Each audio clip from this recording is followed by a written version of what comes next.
paper magic will survive like the heat death of the universe, and will... Oh, it's a smuggler's copter. Would you like to crew this? And then it crashes because they don't understand arithmetic. All your cards belong to me. 2 minutes into macing him in the eyeballs, I switched to pepper spray. He's like, it's all right, refreshing. And went back to the mace. Magic is dying. I'm done. Selling everything. I might be a hoarder. And yes, I don't have the crayons or glue to explain this to you right now. What, are you gonna die twice? Oil will be worthless before magic cards will. well, okay, Dr. Man. That's Mr. Dr. Professor Jason. Hello, sports fans. Welcome to another episode of Brainstorm Brewery. Are you ready to bow? DJ, Are you ready to bow? I'm always ready to Jackson. I was in Baltimore this last weekend, and I hung around the Bo Jackson's Battle Arena 10K 32-player capped event. 10-pack sealed. The game is kind of just war, but also... Wait. I heard it was a 33-person event. Maybe. I was talking with a coworker yesterday, and they said somebody strong-armed their way in to make it a 33-person event, to which I may have shattered all of the brackets or something like that, or the X, hey, like, so, I don't know, like... If you want to be as great as Bo Jackson, you got to be willing to push boundaries. You got to be willing to get in as that 33rd player. You don't go all-star in Magic and Lorcana by not doing that. The real thing about Bo Jackson's Battle Arena is that there were vendors on site eagerly buying, quote, alpha booster packs for Bo Jackson's Battle Arena. And as far as I can tell, the game is just about seeing who can put more Ace of Spades in their deck, functionally. Game is also a strong term. Is Bo Jackson the Ace of Spades? Is it just Bo Jackson and a bunch of other, like, rookie-ass... Everything I know about Bo Jackson's Battle Arena, I have learned secondhand through, like, osmosis. I do know, however, that some of the cards are kind of expensive and that the entire player base is 7-year-olds and their dads who are really hoping their kids stop being into card games and get into sports instead. And I think that's beautiful. Yeah, who's to say that conversion therapy can't work in other industries? I'm always saying this. Just because it doesn't work for some people doesn't mean we shouldn't, like... I'm not going to finish that sentence. That's a bad sentence. What I'm trying to say is not going to make the work for JJ by finishing that sentence. Gay people are a lot like sports fans. Sure. Not where I was going with it, but that's podcastable. That is podcastable. That is eligible for the recording you are listening to. And if you are listening that is for to this, the during hours. You may or may not have said during hours. You may or may not have said hi to me when I was in Baltimore this past weekend. Thank you so much. Appreciate everyone who was like, "Hey, I listened to you on the drive up this morning. That was cool." Yeah, if no one listened to this podcast, I would cry slightly. So we're here. We are Corbin-less. Corbin is off in Mexico, doing some shady deals. He wouldn't tell us what he was doing or where he was going. He just sent me like an Ethereum address and a list of demands if we didn't hear back from him in a few weeks. So we'll see. But I personally would not pay his ransom, but that's just me. I would pay for him to get ransomed. So you pay to kidnap him is what you're saying? Yeah. I mean, that can't even be hard or expensive. That has to be one of the easier kidnappings. Like, Corbin's top lane speed has got to be like 1.5 miles an hour. He's a missionary boy and he needs some spice. I'll put it that way. Oh. Okay. And the fact that he's listening to this, he started listening to the cast recently. Huge upgrade for his quality of life. Yeah, I hope he hears this and becomes slightly uncomfortable with that. That's just my goal. One of the weirdest things about Baltimore was that I moved away from the East Coast about 5 months ago, and since coming back, Baltimore was me seeing a lot of friends I hadn't seen in a few months, and the number of them who mentioned listening to the podcast made me really self-conscious. Like, I like that my friends are listening to the podcast, but also I hate being seen, and when we finish recording, I kind of pretend that this never gets released for my own sanity. You know what Wizards wishes they had never released for their own sanity? VV. What's that, DJ? Or Act the Soul Cauldron. Probably more That's VV. probably true. I think Agatha Soul Cauldron is still like a cool enough card that it deserves to be in Magic the Gathering. Agatha Soul Cauldron's kind of just like was a card they printed knowing it would be a problem, right? Like there's no way that card isn't a problem at some point. You can make the numbers on it be like more valid. If you make it like 4 mana, that's fine, yeah.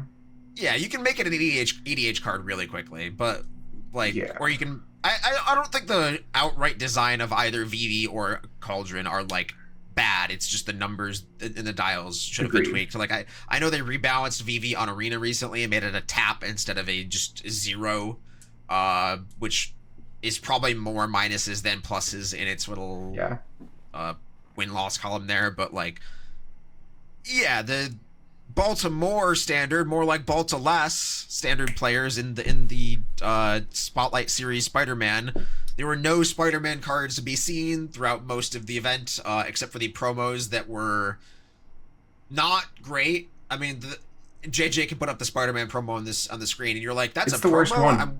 I'm watching on YouTube.com/Brainstorm Brewery, where I can see the reactions of my favorite podcaster's favorite podcaster, and that's a promo. Yes, they made the Spotlight promo a regular frame Magic card that looks like it just comes out of a 2018 booster pack.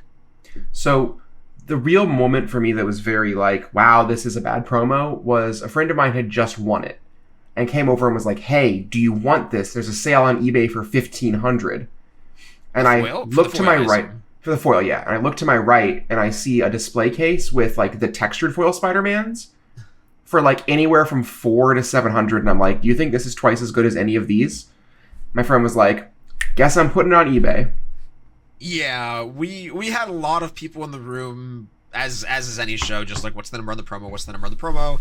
The non-foil, which everyone got for participating, we were at like $20, and allegedly there were some sales on eBay for like upwards of $100 for release day. But like, who cares? And like, Wizards has like kind of built this player expectation of like, oh, these promos are worth this much.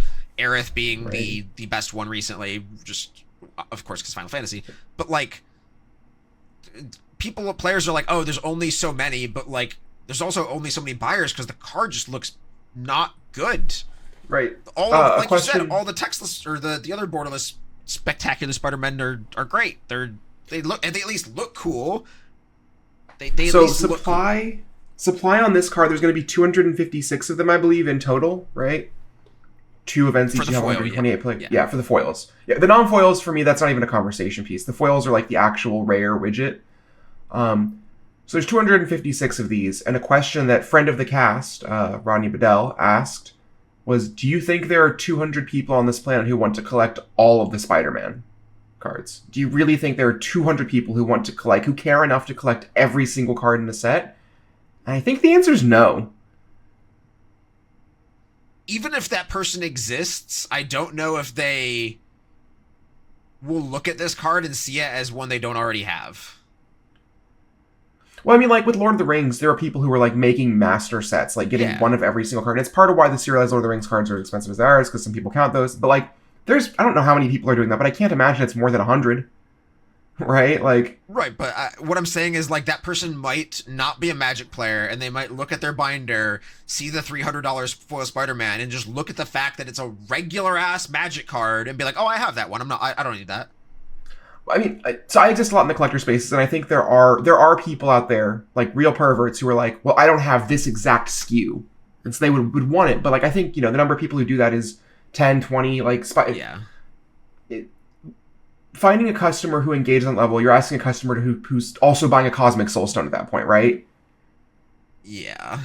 And like, there's not that many customers for that item, at least not at the prices that it's at. And like, these people just don't exist. And I believe that I think I traded for one of the foil promos, and I kind of don't like having it. No, it's super toxic. The comparison to the other, like, stealth suit and bag suit or whatever, very correct. I'm very off this promo. I don't know if the event, like, because the event itself was still fine for us as a vendor booth. Like, it was still reasonably busy Friday and Saturday. Sundays are always dead, but like, there were enough people in the seats consistently throughout the day that it felt like a normal-ish East Coast Magic event in an area where there's a decent amount of money. So, like, the event itself was not dead. The format was dead, but the event itself was not dead, which I think is an important distinction. Yeah. I think there was also like a couple hundred people playing. Actually, no, there was like 16 people for Bo Jackson on Saturday and 33 apparently on Sunday. But there was also like a couple hundred people playing CEDH maybe. And maybe the event wasn't that big, but like there was a huge CEDH event happening on one of the days, and Modern and Legacy 1Ks were firing. Like the SCG cons do have this thing where like they're not just the main event, which at this event I think was the saving grace, right? Yeah. Because putting 500 people who come into a room to be like, I'm going to get my 2 Spider-Man promos, and only 3 people on day 2 don't get the prize, so like, we're all here for the EV. Those are not customers who will make your weekend worth it. No. Hence the old GP problem of how do you get a bunch of people who are incredibly savvy and value-minded in a room and have vendors make any money? Well, the answer is you fire side drafts and commander pods. Yeah, and you turn them all into commander players over the course of 10 years. Yeah. And speaking of which, I'm going to a Command Fest this weekend to play a Modern 20K. Where's really this? turning in Tacoma, Washington. Laughing Dragon that is Experience. This weekend. Yeah. I didn't know it was a Command Fest. That was the disconnect there. I was like, Command Fest? Those are a thing? Yeah. The Friday of the event is on Halloween. I'm going to show up dressed up as Wario, and I'm going to win some buys. We'll see how that goes. But really, what does it's Modern like look like right now? Ooh, I'm glad you asked. This thing I'm about to say goes for both Modern and Legacy. I think that they are formats with several top decks, one clear front runner, but the tier 1 strata is like 2 or 3 decks. And none of the decks are interesting. The format's kind of toxic, but it's all pretty balanced. Like, I think it was there was a Modern event recently where like 10% was, it might have been the Modern RC, where like 10% was the most played deck on day 2 or whatever. Like, very diverse format. All the decks are kind of miserable. It's like in that one episode of The Simpsons where Mr. Burns has every single disease, and so they all can't get through the door because they all get blocked up in the door, and so he's totally healthy and invincible. That's how both Modern and Legacy feel, where there's like a ton of decks. They all have bad vibes. The games aren't particularly interesting. The decisions kind of happen like more abstracted, like, oh, I made these deck building choices, and like in the games you can still have room to outmaneuver, but like the games just aren't that fun. So both formats are invincible and probably don't need a ban, but they probably should get them because they suck to play. I mean Legacy's bad enough. Okay. Yeah, I was at Eternal Weekend and everyone was saying Tamio is the card that needs to go. Yeah, I mean, I have my thoughts on Legacy. I didn't even play Legacy Champs for the first time in a very long time because of how much I was not enjoying the format. And my deck even had, the deck I was going to play had Tamio in it. If I had my way with Legacy, I could snap my fingers, and if I collect all the Infinity Stones and I get to make my wish, it's ban Nadu, One Ring, Tamio, and like, maybe that makes the format worse, I don't know, but all 3 of those cards have terrible vibes. Like, the One Ring is making this Forge deck that's won 2 years in a row now. It's subsidizing what would otherwise be a kind of cool strategy. Like, playing Mystic Forge and then playing a bunch of spells and doing this weird Storm thing is cool, but like, playing the One Ring and untapping it 4 times sucks. Nadu, there was a round at Legacy Champs that went like plus 43 minutes because it was like a Nadu mirror, and honestly, could not be me. And then Tamio is the thing that like lets these blue-black reanimators. I think if you're playing the card in Tomb and Legacy, that should be allowed, but you shouldn't be able to sideboard it out. And Tamio is a card that lets these reanimator decks sideboard out their Entombs and like some of their big reanimation targets. Because like Reanimate's still a fine spell. You kill your opponent's creature, you reanimate it.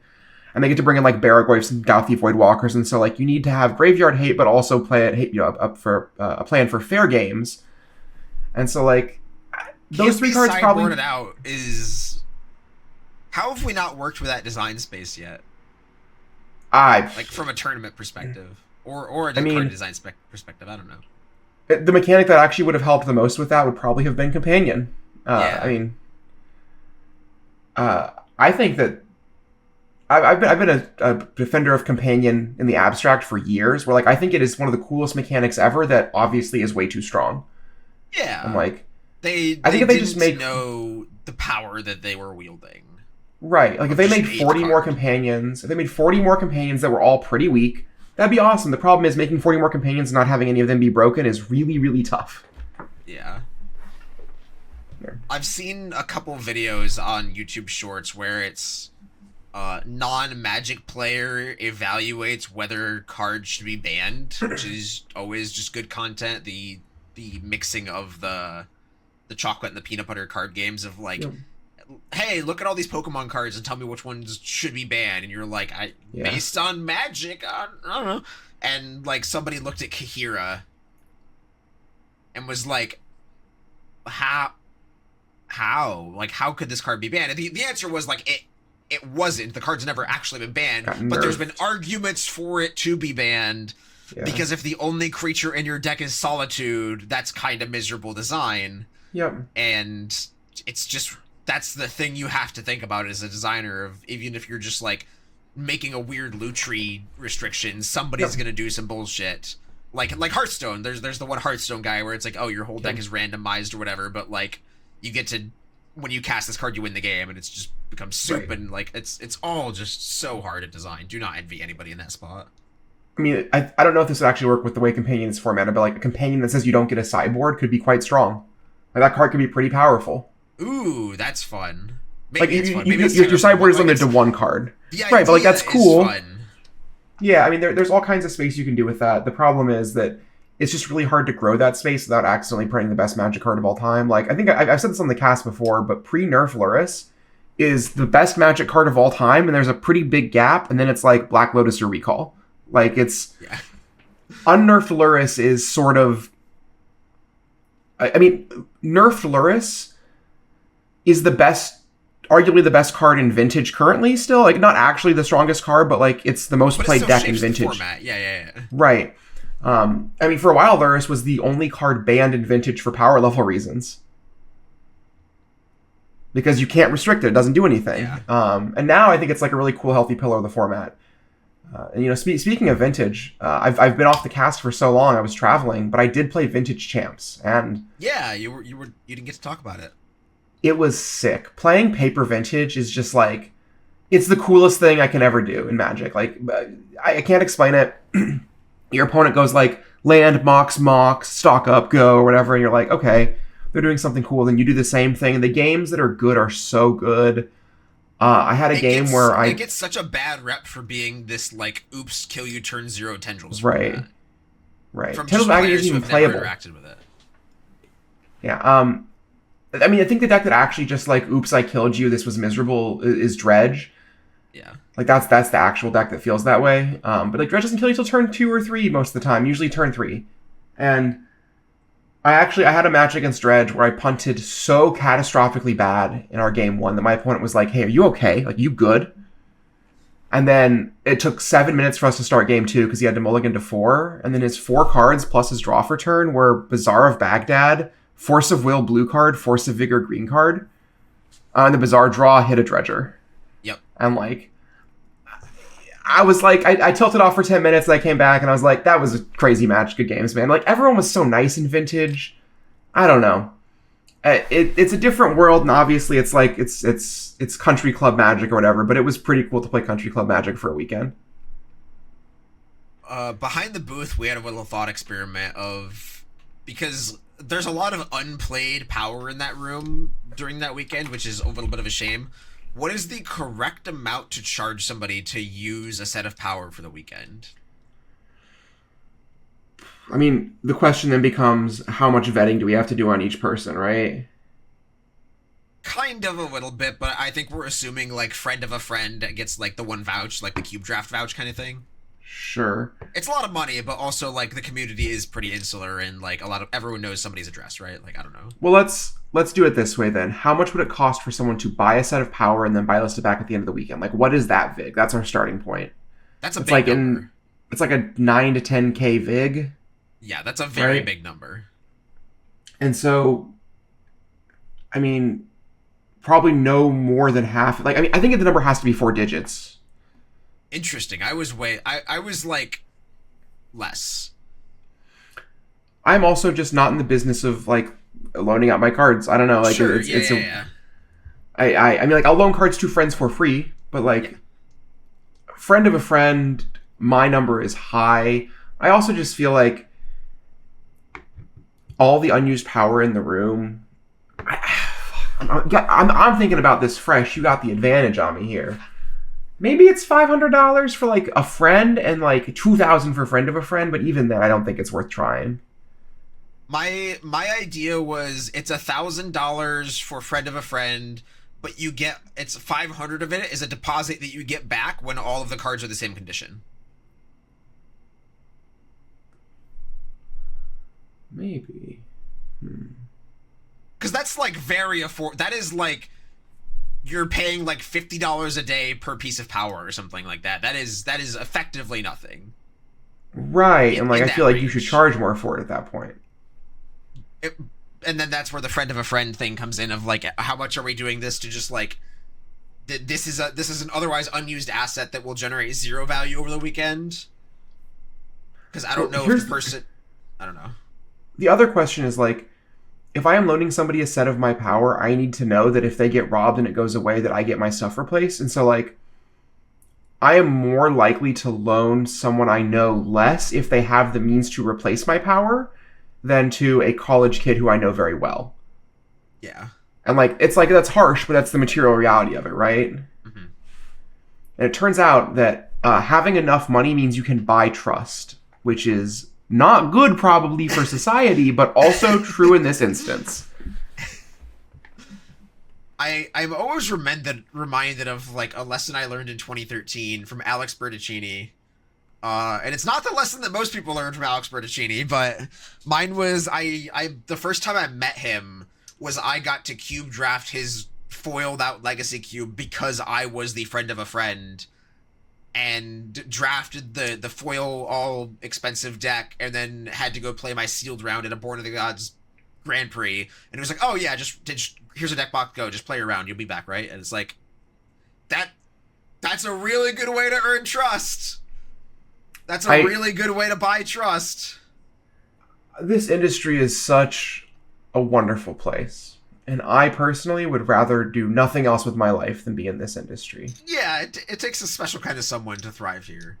And it takes a special kind of person to win at Breaking Bulk, which is the mini game. Breaking Bulk time. Of our podcast, sponsored by MTG Ban. MTG Ban is a subscription service, data aggregate, arbitrage, Discord server network, a bunch of things. It's more than that. It is more than just the things I described of it. It's also a living human android that will do your dishes. But no, it's not that. But it's not that. Yeah. So Ban is a lovely little tool that will save you enough time so you can do your own dishes, because you should. You're an adult. And I can put in a spreadsheet into Ban and it'll pull up all the data. I can put in a nice little CSV file or a Google Sheets link, or even just like a Moxfield deck list or a TCG, like an old style TCG player collection tracker, the one that's on like the actual TCG website, not the app, because the app is bad now. Don't use the TCG player app. Stop it, uninstall it, or unupdate it. Yeah, Ban will give you all the data on all the cards. It's very, very, very robust. You can look up expected values of sealed products. You can look at the newspaper that will tell you the cards that have gone the longest without a reprint, or cards that have a mismatch between two different marketplaces. You can look between like Card Market and TCG Player. You can look between all these different things. It'll give you international data about Haruya, about Card Market, so you can look between US and Japan and Europe. It's just a lot of data, and Cass and I have both used it for several years now, and it makes us the two smartest people on the podcast, too. We have the best smarts, and that's, you just remember the whole conversation from a second ago about like how that was after hours, but that's fine. Anyway, that was after hours. You didn't hear that. You did if you were a $20 patron, so you should go to patreon.com/BSB. Subscribe to that one, and then also just add Ban to your cart while you're there, and use promo code BSB50. That is BSB50 to get 50% off your first month, and that is only 50% off your first month after you get the 2-week free trial. They do let you try it out for free for 2 weeks, and then you can see if that works for you, and then you're like, you know what, I'm going to save some money after that anyway. So I had a really interesting experience in Baltimore where there's this backpacker who I've run into a few times at shows, and we chat, and we're very friendly. And at one point, you know, he comes up and asks me if I have a certain card, and I do, and we're sitting down and we're doing a trade. We're doing a very old-fashioned thing. We're trading. And I mentioned, like, have you ever heard of this thing? And I just, like, show him ban, and we spend, like, 10 minutes talking about it, and I kind of just, like, show some of the functionality of it, and at the end of it, he's like, this feels like a before and after moment of my career. Of, like, before, I was the one who didn't have the information advantage, but now I do have the information advantage, and, like, that's what ban does. That's real anecdotal, and you know what? I got to, in person, in real life, say, use code BSB50 for 50% off your first month at checkout. And that felt good. It really is It's a like before podcasting after. in real life. It is. In 2020, I was looking at people's collection tracker lists and manually typing out each buy number on a spreadsheet and manually doing math for buy lists and all of this stuff. And now I just click like 6 buttons and it's magic. The amount of data and information you get does scale with the amount of money you give bands. So if you're just more of an armchair speculator, if you just want data on a few cards, or if you just want to put a little bit of time into the game and give them a little bit of your money, you can do that. Or if you want to turn this into like a full-time career like I did, you give them the most money and it'll save you dozens of hours on your month just across the board. It's so easy. And my Breaking Bulk is brought to you by Ban. It's an artifact and it's an uncommon, and it's originally from Ice Age. Uncommon artifact from Ice Age? Ugh. Man, this sucks. It's not a difficult card. I think you've got this. It's from an Ice Age artifact? Uh-huh. All I can think of is, like...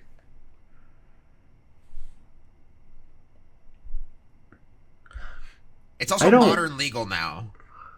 Yeah, that makes sense. My brain is just forgetting what cards are...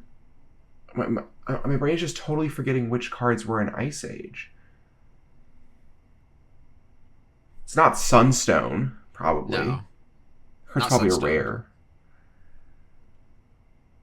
Card also got a Secret Lair reprint recently. And a From the Vault reprint a while back. Is it just Zurin Orb? It is Zurin Orb.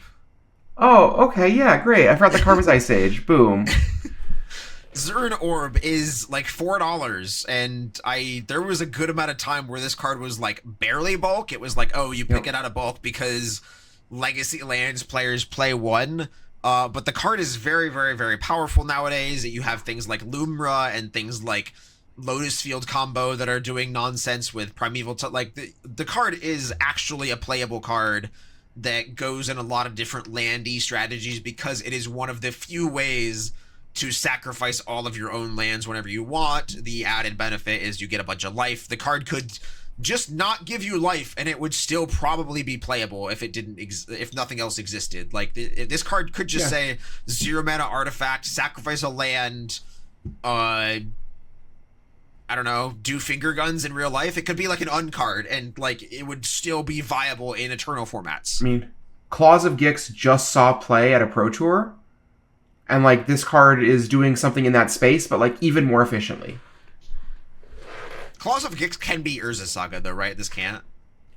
It can't get like it can't get like Executioner's Capsule. Yeah. Mana cost 0 or 1, not mana value 0 or 1. I'm not good at Magic, folks. That's probably true. I'm good at buying but you know who and is good at Magic Magic? cards. I'm good at Magic. And you know what card isn't good in Magic? Is my Breaking Bulk. It's not good, but people love it. It's a Tarkir Dragonstorm Black Rare. Is it the Bitter Blossom Vulture? No, but that's a good guess. I like that card. That card's actually good.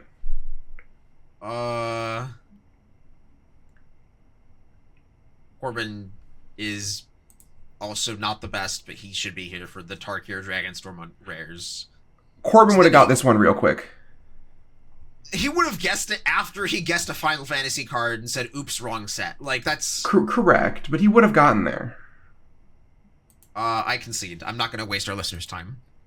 It's Karsi Revenant. It's a black, and 1 for a 3/3 flying Death Touch lifelink that you can Pay 2 and a black and exile from your graveyard to put a flying counter, a death touch counter, and a lifelink counter on target creature as a sorcery. This is a kind of a Vampire Nighthawk vibe, and it turns one of your other creatures into a Vampire Nighthawk later. It's like a quarter to a dollar on TCG with a buy list of $1. This is a card I still find in bulk rares. This card is good. Card Kingdom sells it for $2.29, and you know what? You could too if you were Card Kingdom, but you're not. So you can probably sell it for like $1.80. You could sell this on Direct for probably $2.49, and then Direct will still pay you out when Direct fails to find the card when they're shipping it to the customer. Yeah, the Direct low is $2.22, so you're pretty accurate there, Deej. And we found all of that data on MTG Ban. I'm looking at the card right now. I can see the showcase version, I can see the regular version, I can see the foil version, and I can also add cute little filters. So I can add an ampersand and it'll only show me non-foils, or I can show a asterisk and it'll only show me foils. I can sort it by alphabetical, I can search for chronological, I can search it by collector number, high or low, retail, or buy list. There is a lot of data in this, and the developers are receptive to feedback. Yes. I got a DM recently, or it was on the Patreon feedback on our Discord server, I don't remember where it was, but somebody said, hey DJ, it'd be cool if Ban did this thing and showed you this certain thing right here. And then I copy their message, pasted it into the Ban feedback Discord channel, and then one of the developers said, yeah, I could do that. Is this what you want? And then they showed me and I said, yeah, I think that's what they want. And now it's just a thing. It took like less than a week. It's very homegrown software, user friendly, very easy to just reach out to the developers and their feedback channel, and they're receptive, which is not always the case with software in this industry, as somebody with these things behind me. I have a pre-pick of the week that's going to follow Breaking Bulk, and then we're going to have our proper pick of the weeks later. This pick of the week is learning your syntax. Learn syntax for the search engines you use regularly. The number of people I know who go like scryfall.com, advanced search, scroll down, artist, type in the artist name. You can just go like artist : type in this. Like learn the syntax for the search engines you use regularly, and it'll save you time over the rest of your life. If you save 15 seconds per thing you do, and you do it 1,000 times, that's a meaningful amount of time. And guess what? Time, you can't get that back. So learn your syntax. That's my pre-pick of the week. Oh yeah, one of my common searches on Ban is :dual, DUAL, space S:3ED. Just brings up all the revised duels, and you can sort it alphabetically or by price or by whatever. And when I reprice my duel lands every month or so, it just gives me all of the near mint LP, MP, HP data for every duel on one page, instead of going to TCG Player 10 different times.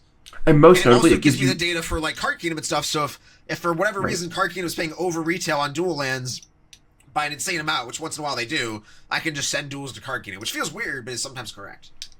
It's also one of those things too where if you use that syntax, your search is exactly the 10 things you care about. There is you don't have to scroll past a beta copy, or if you're searching a more recent card, the promo pack listings don't have to be present. Like you can actually have very effective searches. Mm-hmm. The one thing that I found is difficult to search for is Wizards' faults. Like anything that is difficult to search for in Ban is strictly Wizards of the Coast fault. Like Lord of the Rings, Tales of Middle-earth, Special Holiday Edition Collector Pack. There's no shortcut for that on Ban, but you can't point the finger there. It's just Wizards. That one is Google search it and then click on TCG Player link to get the data. That's... Yep. Catalog issues. At the time of this recording, we are... it is Monday, and we are currently on the first official day of Avatar: The Last Airbender spoilers. We've seen like an extra 100 cards today. I think there's some really sweet designs in this set. Obviously, I'm the target demographic for liking Avatar or whatever, but even beyond that, a card that's really stuck out to me in the spoilers is Sozin's Comet. That card is the kind of card that people see and they're like, oh, that's a casual card. But when a casual card has big enough numbers in the right spots and low enough numbers in the other spots, that becomes a playable card. Like, if you play a Sozin's Comet and then attack with 4 creatures, you create 20 mana. That has to be used on instants or activated abilities, but, like, that's not an insignificant amount of mana. Like, that's the kind of thing that people work really hard to do in other formats. And like that's sort of an example of what happens when the numbers on casual cards get big enough. And the set has a lot of really interesting pushed rates. A couple of like things that kind of look like color pie breaks. Like, I don't know. I like how much they're willing to play with the Magic engine as they put it through the lens of something that's a little bit different, right? Yeah, I haven't seen anything that truly sparks joy Universes Beyond wise, but Avatar comes pretty close. As somebody who just watched it several times growing up. Another card from the spoiler list that looked really interesting was Sokka Swordmaster, white and 2 colorless. Oh, this one is actually not going to be in standard. This is from the Commander set, but white and 2 colorless for 3/3 vigilance. Equipment spells you cast cost 1 less to cast for each ally you control, so affinity for allies. At the beginning of combat on your turn, attach up to 1 target equipment you control to Sokka. I think that's a sick design. I don't know. I really love the like things that cost reduce equipments and then they let you equip for free, because the problem with equipments is that they're slow and operate at sorcery speed and cost a lot of mana. I think that obviously I'm sort of a Universes Beyond apologist, but the quality of design that we are seeing from Avatar is not what we saw in Spider-Man. It feels like it was designed to be its own set, which Spider-Man was not. Yep. Also, all the lesson cards are really fun. Very flavorful. Every card is resonant and at the same time, like, have mechanical space that they're operating in that doesn't just feel like it's a Magic card with the name Avatar slapped on it. Well, the bonus sheet cards actually do. Like, Release to Memory is a regular Magic card that... Yeah. Like... has it seems like the bonus sheet is doing well too, which I mean, right. There haven't been really misses on the bonus sheets, but yeah. Did you see, by the way, Dita, did you see Wan Shitong, the librarian? Have you seen this design yet? I don't. How do I find this? Well, I'll introduce it to you as I introduce our viewers. Wan Shitong Librarian from the main set is blue, and X for a 1/1 bird spirit legendary creature with flash, flying, and vigilance. When it enters the battlefield, put X+1/+1 counters on it, then draw half X cards rounded down. Whenever an opponent searches their library, put a +1/+1 counter on Wan Shitong and draw a card. So it's kind of an Archivist of Ogma effect that has flash in blue. And if you just have extra mana, you can use it to draw cards immediately. And also the body is more relevant because it has flying. This card is a slam dunk. Oh, yeah. Big fan of opposition agent effects that punish searching. I think opposition agent to me is on the wrong side of things. And Archivist of Ogma is on the right side of things. Because I like effects that reward versus punishment, right? Reward the player who played the Punisher card rather than punishing the player who took the game action. Sure. Yeah. Hull Breacher, no good. Hull Breacher, bad. Right. Hull Breacher's bad. Drannith Magistrate, not so good. Unironically, Mystic Study, kind of the right vibe. Orcish Bowmasters I like too, because it does both. Yeah, for sure. Yeah, I like those effects a lot more than things that say your opponent can't do something. Like, I kind of hate Narset Parter of Veils for that reason. That card creates so many annoying judge situations too. It's just like... Yep. There was another card that I don't know if we've touched on yet from this so far is the Mythic Rare Appa card that was spoiled pretty early on. That card is really, really strong. It's a white, and 2 colorless for a 3/4 flash flyer. When it enters the battlefield, you can airbend any number of other non-land permanents you control, which means you exile them and you can play them later for 2 colorless mana. And then it says, whenever you cast a spell from exile, create a 1/1 ally token. This card isn't exactly Restoration Angel, but like it kind of is somewhere between Restoration Angel and like Ghostway, like Yorion Trigger. Like it flickers all your stuff. You can exile your Quantum Riddler that you warped in if you're in Standard, or save a creature that they're about to kill and then just replay it and get the ETB effect again. It being a mythic also is interesting.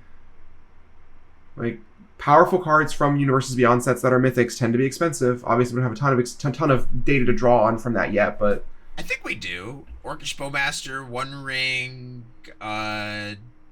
Vivi. Yeah. When I look at these sets, my eyes always go to mythics for things that I think will actually be able to be worth something. Mythics and special versions of cards. So as we are recording, new spoilers being posted.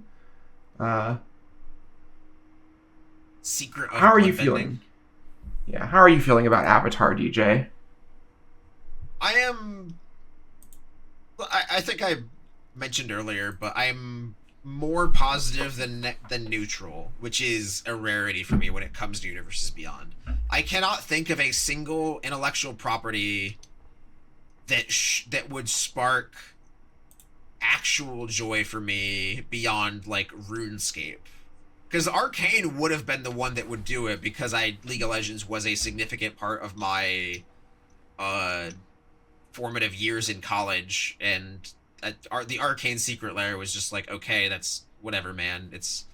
I miss Legends of Runeterra, Wolverine holding the picture in bed meme for Legends, what they did to my boy, and Avatar is more positive than neutral. The bloodbending stuff was always so freaking cool to me as a kid. That was my playground superpower for sure. Was any form of like blood manipulation, fantasy power level stuff, and Interesting. they did such a good job of it as like a children's show, and it's just such a cool thing, and I'm glad it is in Magic. Okay. As somebody who's just like, I don't know, whatever, they're all widgets. Like, the Avatar set is actually very cool. You heard it here first, folks. Cool widgets. Get them at your local game store or on the internet. Corbin is not here this week to do your little info dump perverted number percentage conversion stuff. So we're going to touch on it a little bit so that he can feel at peace with himself while listening to the podcast. Corbin, this is for you exclusively and no one else. I am talking to you directly. You can just close your eyes while you're driving, pretend you're on the podcast itself. Maybe talk back to us a little bit. Maybe I'll give you like a 3-second pause. Just you can say a words, and then I will pretend like I heard them and I'll just guess what you would have said and reply to you. So we have the data for Spider-Man Spotlight from Baltaless. I'm gonna just continue to call it Baltaless because I think that's very funny. And day one of the standard metagame was 31% VV Cauldron, 18% Mono Red, 8% Dimir mid-range, and then 4 or less percent everything else. Sultai Reanimator's a neat deck. It's a Spider-Man Living End deck where you just do a combo and then flip your graveyard over using a bunch of Spider-Man jank. It's the kind of deck that would be very, very cool if it was the second best deck in a format, and I think it has a chance to shine after VV or Cauldron is gone. And then the conversion rate was very insane. Very, very, very crazy. 52% of decks in day two were Vivi by 68 players, and 20% mono red aggro by 26 players. Like the page on the Wizard site for the archetype lists has a full like little thing that goes all the way to the bottom of the graphic for day one, with other being 17.0%. There's like 7 spaces on the day 2 graphic for just emptiness. Like, yep, a bunch of things were just executed and just removed from day 2. It's not like, oh, we had a diverse. No, there's 1, 2, 3, 4, 5, 6, 7, 8, 9, 10, 11 different decks in day 2. If we're counting other as like a catch-all for anything less than 1%, like that. That's not a lot of archetypes going all the way down to day 2. And again, day 2 had 133 players or 31 players, something like that. But like, that's an insane conversion rate. Here's another fun statistic for you. Of the top 32 decks, there is 1, 2, 3, 4, 5 of them that do not contain red.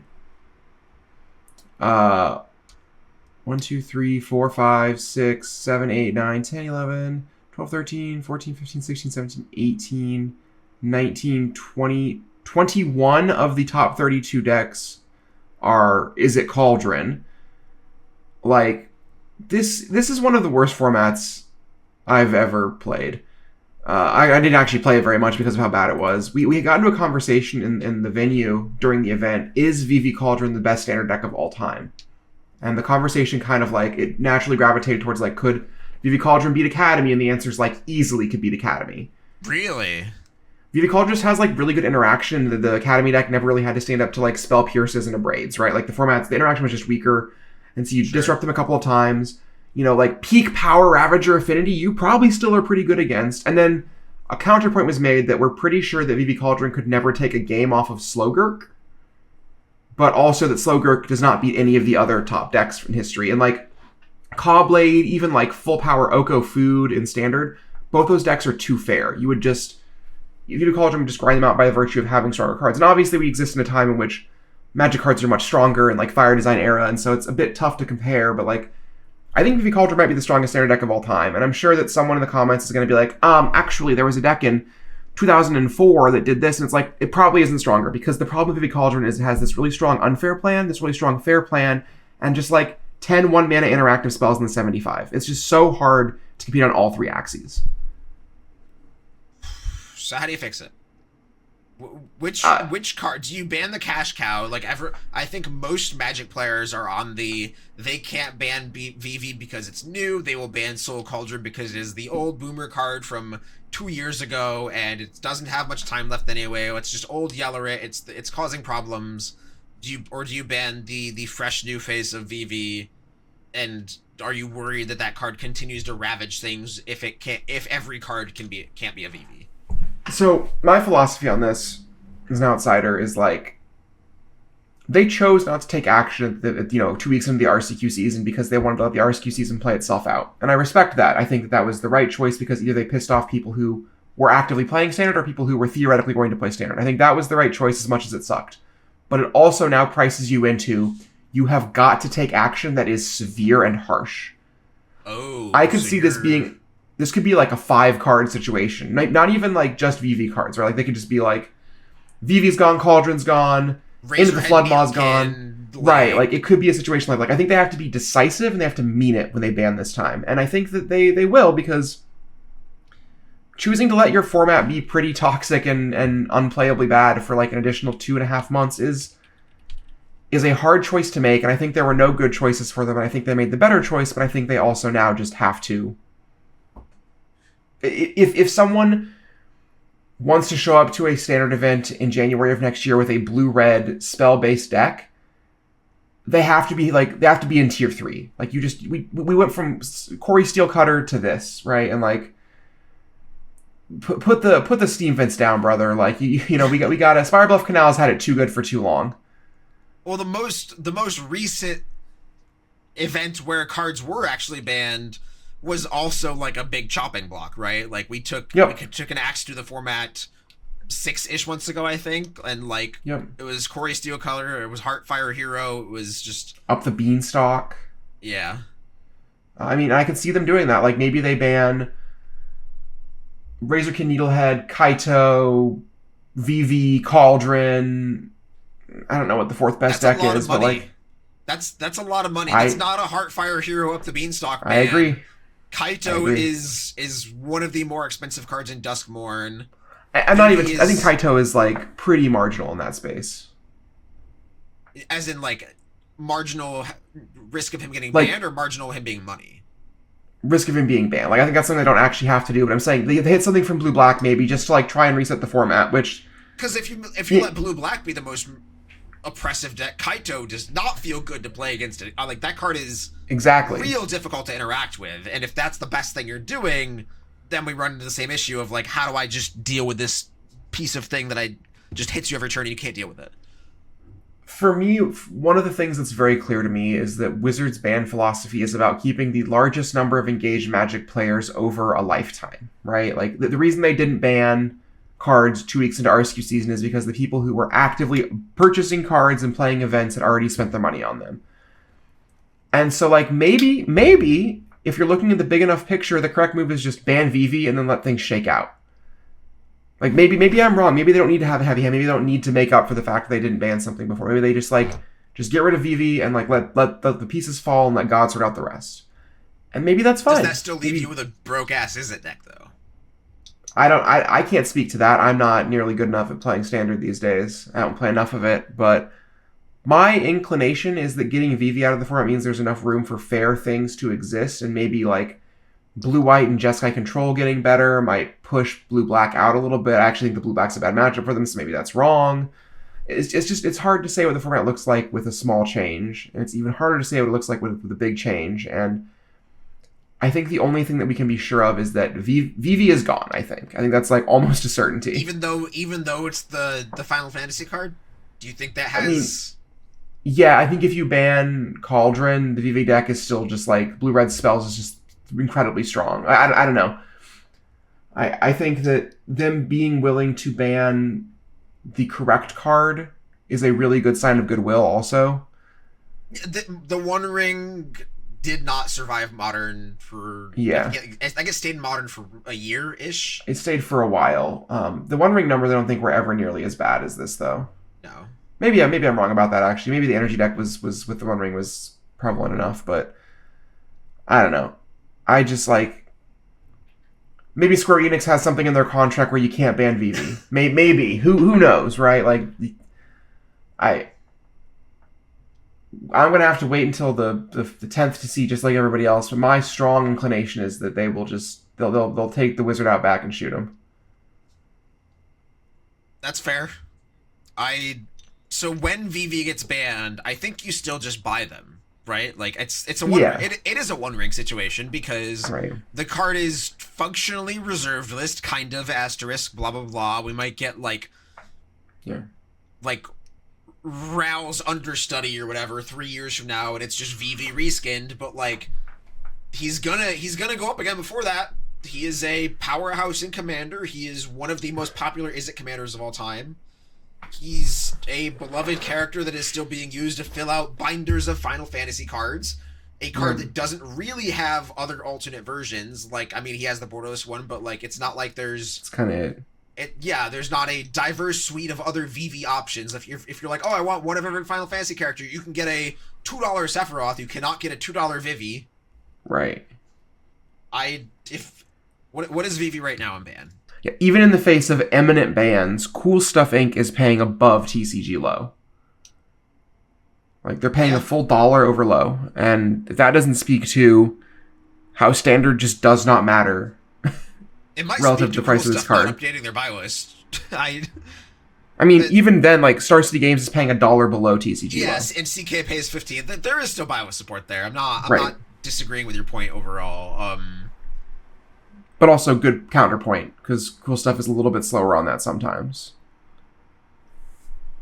Yeah, the borderless one, if I click on the TCG player link and then go to the sales history data, there is a downward graph for sure. The borderless version peaked at $100 in August, and now it is $65. But the card's still selling a lot. I can scroll the entire page on TCG player and only go back a week. There is still selling multiple copies a day in the 70s. Yep. People still want the little guy. If he gets banned, you lose like probably $15 on the borderless one, maybe like $5 on the non-borderless one. The card's not going to dip that much. Right. I don't think. How much actual supply gets added back into the world when this card gets banned in Standard? Like, how many Standard players are engaged enough to own 4 Vivis? And it's like... And are engaged enough to actively sell them when the card's banned. Like, those Vivis are just going in a binder or a box. It's like, oh, my Vivis got banned, put them in a box, do the next thing. Right. The Venn diagram of, like, Magic Standard player and person who churns Magic cards is not large anymore. Right. Not that it ever was, I don't think, but... Maybe, I think it was a little larger. Like, there was definitely a more streamlined, my card got banned, so I sell it at the next event system for the Star City circuit, I think. But, like, also bans were less frequent then. There's a whole web of things. Yeah, I remember, like, the talk around bans and how it affected prices was omnipresent in the rooms when Jason Stoneforge were on the chopping block. And it's like, well, Jason the Mindsculptor would be worth even $5 if they ban it. And it's like, come on, brother. What are we doing here? Jason the Mindsculptor might be $5 next week after they ban Vivi. Like, that card is... just slowly fallen off a cliff over the past few years. Jace the Mind Sculptor is not what he used to be. I'll have you know that Isn't Jace the Mind Sculptor still the most expensive card, or like second most expensive card in Bloomborough? If we're not counting like any raised foil thing, maybe. Well, the raised foil Jace is like $450. I guess they're all more expensive now. Miss Bumbleflower is more expensive. And Illumra and one other one spiked. I forget which one. If we're going strictly off of market price, Jace is the second most expensive. I don't know if that's because he's a Jace or because he's a Fox, though. What are you implying?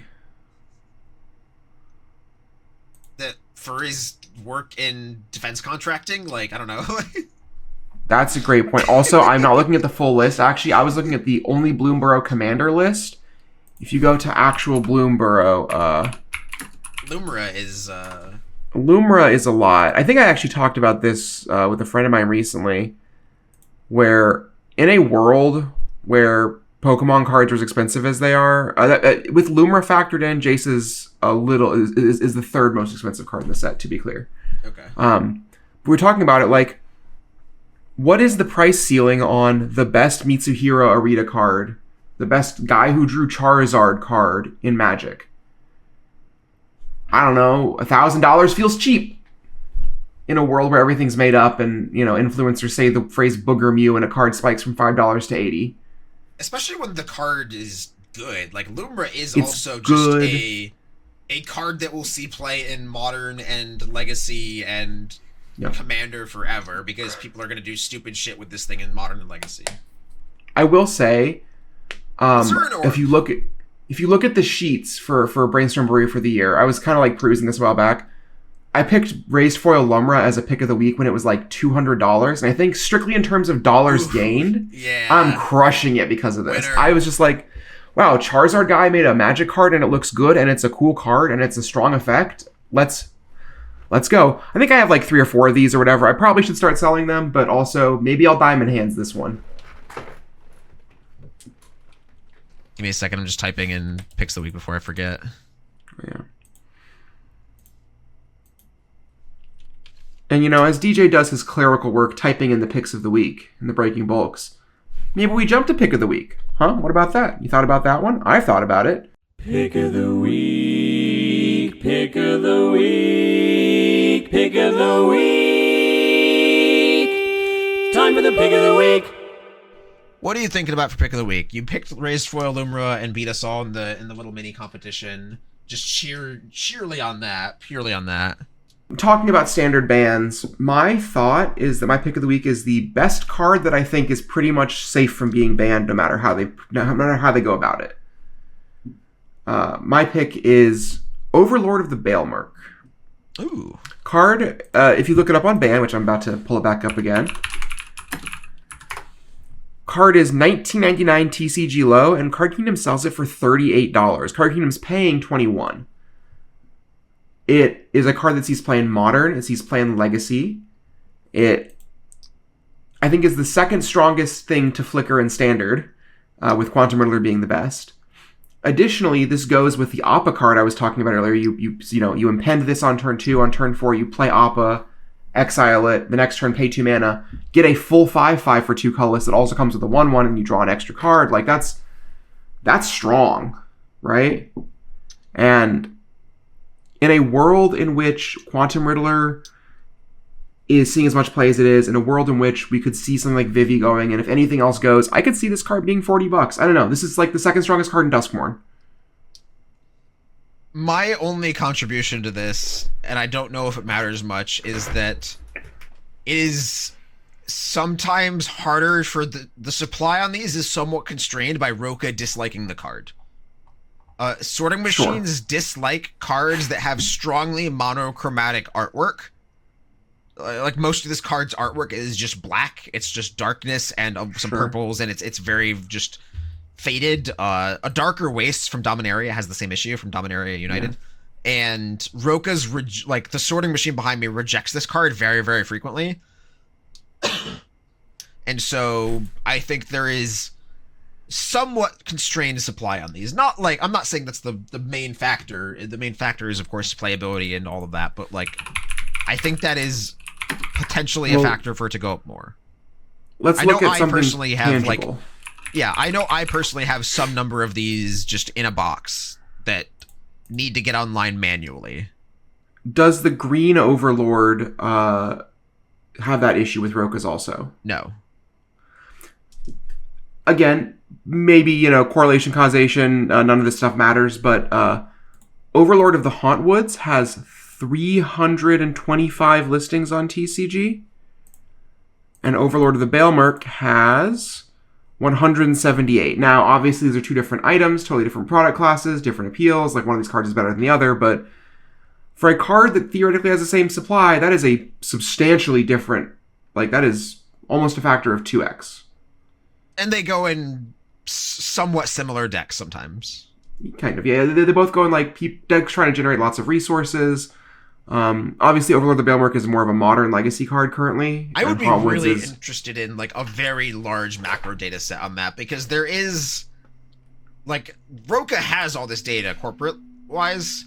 They know which cards get rejected most frequently, and they could cross-reference that against the TCG player catalog for listings and which cards have the largest supply drain just due to technological constraints on that. That'd be really interesting. I mean, actually, for whatever it's worth, if you just pull up all the mythics from Duskmoor and look at the number of listings, most cards are in the high 200s. The only card with a lower listing count in the set than Overlord of the Balemirk is Walk-in Closet, which is just Crucible of Worlds, which I assume just means that card sells a lot more. So it is possible that this is just a factor of Overlord of the Balemirk being one of the best mythics in the set, but that's kind of a difficult point to argue when Kaito has 243 listings. Anyways, we're all just looking into a crystal ball and hoping to find the truth. I like what DJ said. Macro data sets. That would be cool. In terms of me looking into a crystal ball to find the truth, I think I have a pretty good guess on a pick of the week. I looked at Bloodline Keeper last week because it was a Innistrad remastered flip mythic that is very hard to reprint in a common creature type. Checks a lot of boxes, and it's just that kind of card that historically has crept up to the double digits, and you can pick it up for $3 right now. I have another card that is from the same exact set, same exact criteria, not exact, but same criteria of this is a casual card that will hit double digits again because of its commander appeal, and it is kind of hard to reprint. Cathar's Crusade is also $3 and historically was 10 plus before it got Innistrad remastered, and I just think this card is too cheap for what it does. Too cheap. If it continues to dodge reprints, which it's not a flip card, so it is easier to reprint in some form of master set or secret lair or whatever. I do think generally Cathar is a Innistrad specific term. Yeah. Usually. But it's just a green-white bunch of green-white bunch of dice card, 5-mana nonsense enchantment that will continue to climb given the chance. Yeah. Cathar's Crusade, that's a nice one.